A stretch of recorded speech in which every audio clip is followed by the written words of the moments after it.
स्वागत आहे मंदार इलिसेस किचनमध्ये। तर आज आपण बनवणार आहे फ्रेंच फ्राईज। त्याच्यासाठी मी घेतलेले 4 बटाटे स्वच्छ धुवून घेतलेले आहेत। आता आपण त्याला सोलून घेऊया।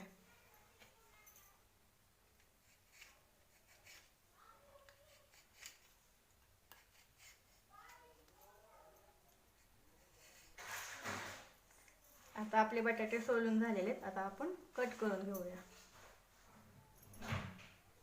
तुम्ही असं सुरीनं पण कट करू शकता आणि मार्केटमध्ये त्याचं कटर पण भेटतं, त्याच्याने पण छान कॅपी सारखे फ्रेंच फ्राईज होतात। हे तुम्हाला कट करून दाखवते आणि त्या कटरने पण कट करून दाखवते। छान अशा आता स्लाइस कट करून घ्यायचे।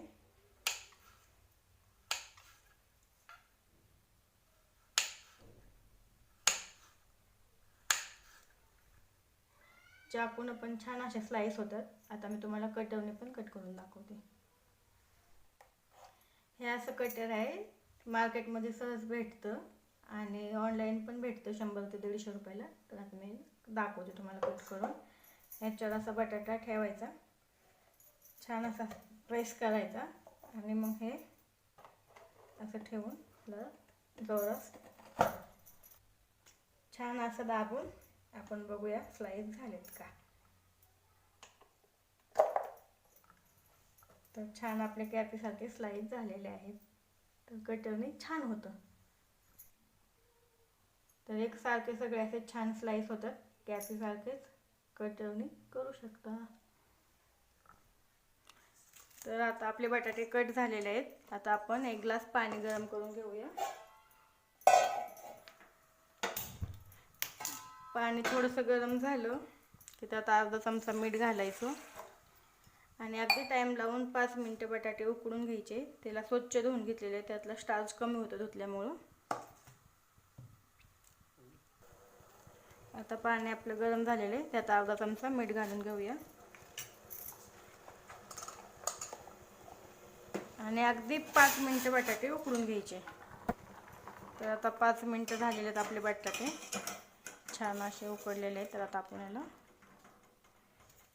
कोरडे करून घेऊया कॉटनच्या कपड्यावर।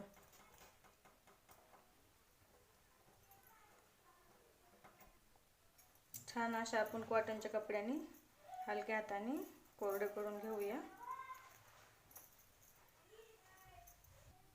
छान असे आपले स्लाइस कोरडे झालेले आहेत। आता आपण रेसिपीला सुरुवात करू। आता 2 चमचे ह्याच्यात कॉर्नफ्लॉवर आपण मिक्स करून घेणार आहे।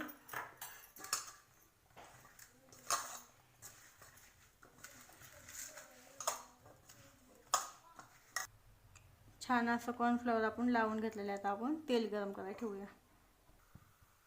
तेल गरम झालेले, आपण त्याच्यात फ्रेंच फ्राईज सोडून घेऊया।